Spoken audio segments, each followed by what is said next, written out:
ಎಲ್ಲರಿಗೂ welcome back to Richie ವ್ಲಾಗ್ಸ್ಗೆ. ಇದು ಸಂಡೇದು mini vlog ಆಗಿರ್ತದೆ ರೀ. ಇವತ್ತು ನಾನು ಮುಂಜಾನೆಯಿಂದನೇ ವ್ಲಾಗ್ನ ಸ್ಟಾರ್ಟ್ ಮಾಡೀನಿ. ಏನಪ್ಪ ರಿಚಿ ಪೂಜೆ ಮಾಡಾಕತ್ತಾನ ಅಂತ ಅಂದ್ಕೊಂಡ್ರೆ ಹೌದು, ಡೈಲಿ ಅಂತೂ ಹೇಳ್ಕೊಡೋಕ್ಕಾಗಲ್ಲ, ಯಾಕಂದ್ರೆ ಅವರು ಬ್ಯುಸಿ ಇರ್ತಾರೆ, ನಾವು ಬ್ಯುಸಿ ಇರ್ತೀವಿ. ಸೊ ಅದೆಲ್ಲ ಟೈಮ್ ವೇಸ್ಟ್ ಮಾಡೋಕ್ಕಾಗಲ್ಲ. ಇವತ್ತು ಸಂಡೇ ಅಲ್ಲ, ಹಂಗೆ ಅವರು ಫ್ರೀ ಇರ್ತಾರೆ ಅಂತ ಸ್ವಲ್ಪ ಹೇಳ್ಕೊಡಕತ್ತಿದೆ. ಕಲ್ಸಿದ್ರೆ ಆಯಿತು, ಇವಾಗಿಂದ ಸ್ವಲ್ಪ ರೂಢಿ ಹಾಕಿದ್ರೆ ನೋಡೋಣ ಅಂತ ಕಲಿಸ್ತಾ ಇದ್ದೆ. ನಾವನಿಗೆ ಒಂದೇ ಮಾತು ಹೇಳಿದ್ದು, ಬಾ ರಿಷು ನಿನಗೂ ಪೂಜೆ ಮಾಡೋದನ್ನು ಹೇಳ್ಕೊಡ್ತೀನಿ ಅಂತ. ಅಷ್ಟಕ್ಕೆ ಓಡೋಡೇ ಬಂದುಬಿಟ್ಟ. ಫಸ್ಟ್ ಟೈಮ್ ಅಲ್ಲ, ಸೊ ಕ್ಯೂರಿಯಾಸಿಟಿನೂ ಇರ್ತದೆ, ಅದಕ್ಕೆ ಓಡಿ ಬಂದ ಅನಿಸುತ್ತೆ. ನೆಕ್ಸ್ಟ್ ಟೈಮ್ ನಾನೇ ಕರೆದ್ರೆ ಅವೇನು ಬರಲಿಕ್ಕಿಲ್ಲ maybe. Actually he is very good bye, ಹೇಳಿದ ಮತ್ತೆಲ್ಲನೂ ನೀಟಾಗಿ ಕೇಳ್ತಾನೆ. ಸದ್ಯಕ್ಕೆ ಮುಂದೆ ಅದನ್ನೂ ಏನು ಮಾಡ್ತಾನೋ ಗೊತ್ತಿಲ್ಲ. ಸೊ ದೀಪ ಅದು ಅವನಿಗೆಲ್ಲ ಹಚ್ಚೋಕ್ಕಾಗಲ್ಲ, ನಾನೇ ಹಚ್ಕೊಟ್ಟಿದ್ದೆ.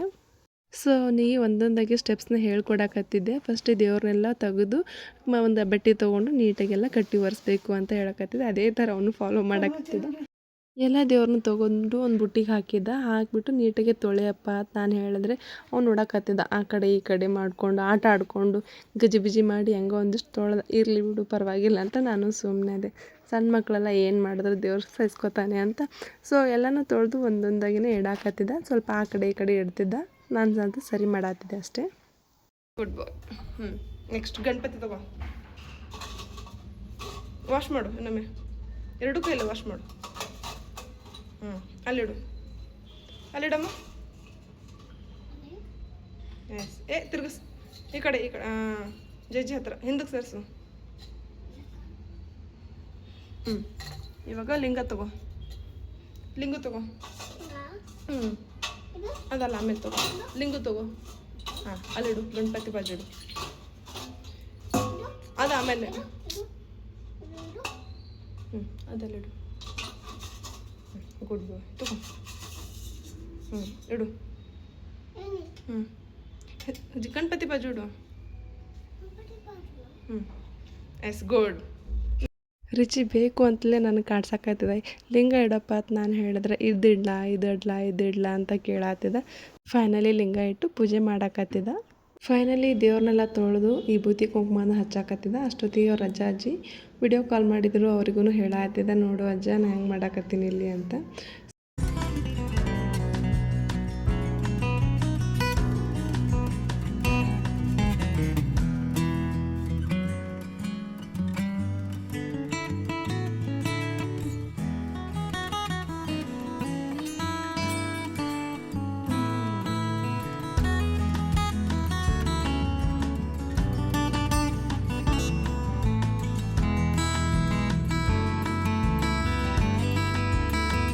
ಫೈನಲಿ ರಿಚಿ ವಿಭೂತಿ ಕುಂಕುಮ ಹಚ್ಚಿ ಗಂಟೆ ಬಾರ್ಸಾಕತ್ತಿದ್ದಾರೆ. ಅದೇ ಹೇಳ್ಕೊಡಾಕತ್ತಿದ್ವಿ ಅವನಿಗೆ. ಗಂಟೆ ಹಿಡ್ಕೊಂಡಿದ್ದ, ಬಟ್ ಸರಿಯಾಗಿ ಸೌಂಡ್ ಬರಲಾಗಿತ್ತು. ಅವನಿಗೆ ನೀಟಾಗಿ ಹೇಳ್ಕೊಡಾಕತ್ತಿದ್ವಿ.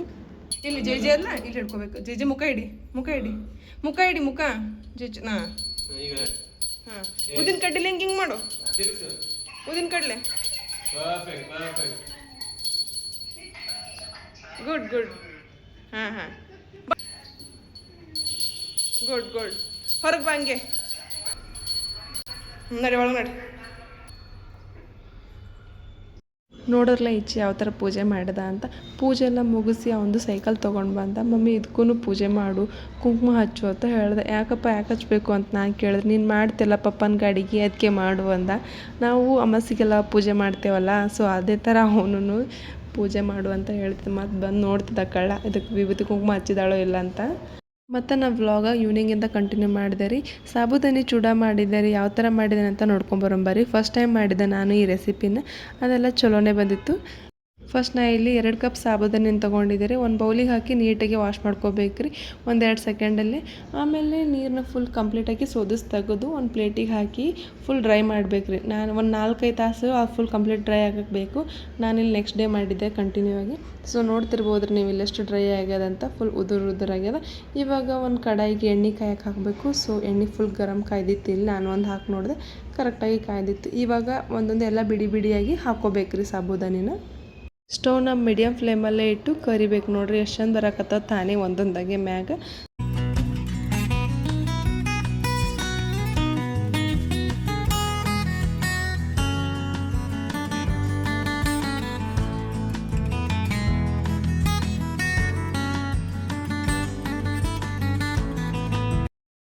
ಫಸ್ಟ್ ನಾನು ಎಲ್ಲ ಸಾಬೂದಾನಿನೂ ಕರೆದು ಸೈಡ್ ಇಟ್ಕೊಂಡಿದ್ದೆ ರೀ.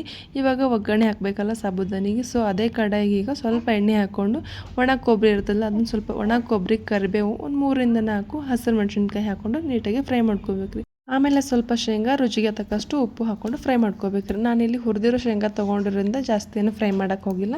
ಸೊ ನೀವು ಹಸಿ ಶೇಂಗಾ ತೊಗೊಂಡ್ರೆ ಕೇಸ್ ಅದನ್ನು ಜಾಸ್ತಿ ಫ್ರೈ ಮಾಡ್ಕೋಬೇಕಾಗುತ್ತೆ. ಆಮೇಲೆ ಆವಾಗಲೇ ಎಲ್ಲ ಕರೆದಿಟ್ಕೊಂಡಿದ್ವಲ್ಲ ಸಾಬೂದಾನಿ, ಇವಾಗೆಲ್ಲನೂ ಹಾಕಿ ನೀಟಾಗಿ ಮಿಕ್ಸ್ ಮಾಡ್ಕೋಬೇಕ್ರಿ.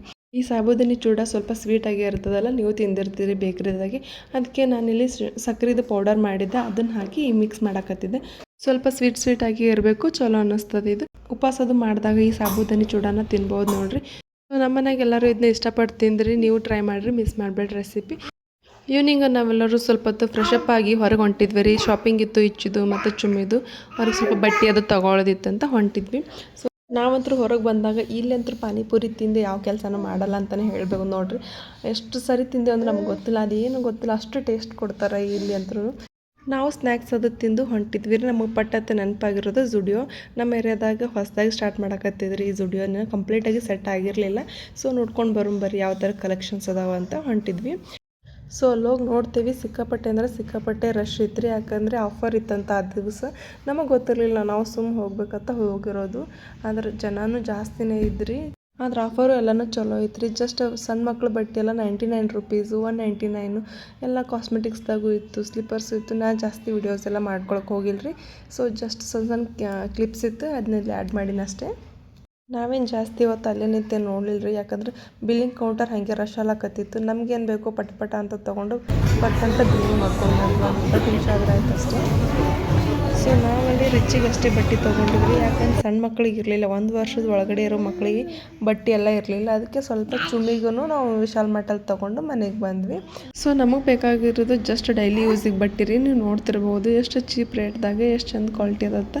ಜಸ್ಟ್ 199 ರುಪೀಸ್ ನೋಡಿರಿ. ಪ್ಯಾಂಟಿ ಕ್ವಾಲಿಟಿನೂ ಸಖತ್ತಾಗಿತ್ತು. ಅದೆಲ್ಲ ಆಫರು ಚಲೋ ಐತೆ. ಜಸ್ಟ್ 199 ರುಪೀಸ್, 150 ರುಪೀಸಲ್ಲೇ ಇತ್ತು. ಚಿಕ್ಕ ಮಕ್ಳಿಗೆ ಬಟ್ಟೆ ಎರಡು ತೊಗೊಂಡ್ರೆ ಸಾಕಾಗೋದಿಲ್ಲ ನೋಡಿರಿ, ಹಾಗೆ ತೊಗೊಳ್ಳದೇ ಇರ್ತದೆ. ನನಗಂತೂ ರಿಚಿ ಡ್ರೆಸ್ಗಿಂತ ಚುಮ್ಮಿ ಡ್ರೆಸ್ಸೇ ಭಾಳ ಇಷ್ಟ ಅದು ನೋಡಿರಿ. ಹೆಣ್ಮಕ್ಳು ಡ್ರೆಸ್ ಭಾಳ ಕ್ಯೂಟಾಗಿ ಇರುತ್ತೆ. ಇಲ್ಲೊಂದು ಸೆಟ್ ಡ್ರೆಸ್ ತೋರಿಸತ್ತೀನಿ ನೋಡಿರಿ ಚುಮ್ಮಿದು. ಇದಕ್ಕೆ ನಾನು ಜಸ್ಟ್ ಪೇ ಮಾಡಿದ್ದು 250 ರುಪೀಸು. ಮೇಲೆ ಈ ಥರ ಟಾಪ್ ಐತಿ, ಕೆಳಗೆ ಈ ಥರ ಪ್ಯಾಂಟ್ ಐತ್ರಿ. ಇಲ್ಲಿ ನೋಡ್ರಿ ಇದು ಫ್ರಾಕು ಎಷ್ಟು ಕ್ಯೂಟ್ ಐತಲ್ಲ ನೋಡೋಕೆ. ನಾನು ಇದಕ್ಕೆ ಭಾಳ ಕಮ್ಮಿ ಪ್ರೈಸ್ದಾಗ ತೊಗೊಂಡೆ ರೀ. ನೀವು ನಂಬೋದೇ ಇಲ್ಲ, ಎಷ್ಟಂದ್ರೆ 99 ರುಪೀಸ್. ಎಷ್ಟು ಕ್ಯೂಟ್ ಐತಿ, ಭಾಳ ಕಂಫರ್ಟೇಬಲ್ಲ ಚುಮ್ಮಿಗಿದು. ಸೊ ನೋಡ್ತಿರ್ಬೋದು ಪ್ರೈಸ್ 99 ರುಪೀಸ್ ಅಷ್ಟೇ. ಆ್ಯಂಡ್ ಇದನ್ನೂ ಒಂದು ಫ್ರಾಕು ವೈಟ್ ಕಲರ್ದು, ಇದು ಭಾಳ ಕ್ಯೂಟ್ ಅನ್ನಿಸ್ತು, ಸ್ಟ್ರಾಬೆರಿ ಥೀಮಲ್ಲಿ ಐತಿ. ಸೊ ಇದಕ್ಕೆ ನಾನು ಜಸ್ಟ್ ಪೇ ಮಾಡಿದ್ರು 250 ರುಪೀಸ್. ನನಗೆ ಕೇಳಿದ್ರೆ ಜುಡಿಯೋ ಮತ್ತು ವಿಶಾಲ್ ಮಟ್ಟೆ ಚಲೋ ಅನ್ನಿಸ್ತದೆ ನೋಡಿರಿ ಪಾಪುಗಳಿಗೆ ಬಟ್ಟೆ ತೊಗೊಳಕ್ಕಂತರು. 1-2 ಸರಿ ಬಟ್ಟೆ ಹಾಕೋಷ್ಟಿಗೆ 3ನೇ ಸರಿ ಹಾಕೋಕ್ಕೆ ಬರೋದೇ ಇಲ್ಲ. ಯಾಕಂದ್ರೆ ಟೈಟರೇ ಆಗುತ್ತೆ, ಒಂದು ಶಾರ್ಟರೇ ಆಗಿರ್ತದೆ. ಒಂದು ಕಾಸ್ಟ್ಲಿ ಡ್ರೆಸ್ಸಸ್ ತೊಗೊಂಡಾಗೆಲ್ಲ ಬೇಜಾರಾಗ್ತದೆ ರೀ. ಎಷ್ಟು ರೊಕ್ಕ ಕೊಟ್ಟು ತೊಗೊಂಡ್ವಿ, ಅದು ಹಾಕಲೇ ಇಲ್ಲ, ವೇಸ್ಟ್ ಆಯಿತು ಅಂತ. ಇದು ಕಮ್ಮಿ ಇದ್ರೆ ತೊಗೊಂಡಿರ್ತೀವಿ, ಹಾಗೇನು ಬೇಜಾರೆಲ್ಲ ಆಗೋದೇ ಇಲ್ಲ. ಸೊ ಇದೊಂದು ಲಾಸ್ಟ್ ಒಂದು ಪೀಸ್ ತೊಗೊಂಡಿದ್ದೆ, ಭಾಳ ಕ್ಯೂಟ್ ಇತ್ತು ಇದೊಂದು ಡ್ರೆಸ್. ಜಸ್ಟ್ 300 ರುಪೀಸ್ ಅಷ್ಟೇ ಪೇ ಮಾಡಿರೋದು. ಈ ಒಂದು ವ್ಲಾಗ್ನ ಇಲ್ಲಿಗೆ ಎಂಡ್ ಮಾಡಕತ್ತೀನಿ. ನಿಮ್ಗೆ ಇಷ್ಟ ಆದರೆ ಪ್ಲೀಸ್ ಒಂದು ಲೈಕ್ ಮಾಡಿ, ಶೇರ್ ಮಾಡಿ, ಕಮೆಂಟ್ ಮಾಡಿ. Thank you for watching.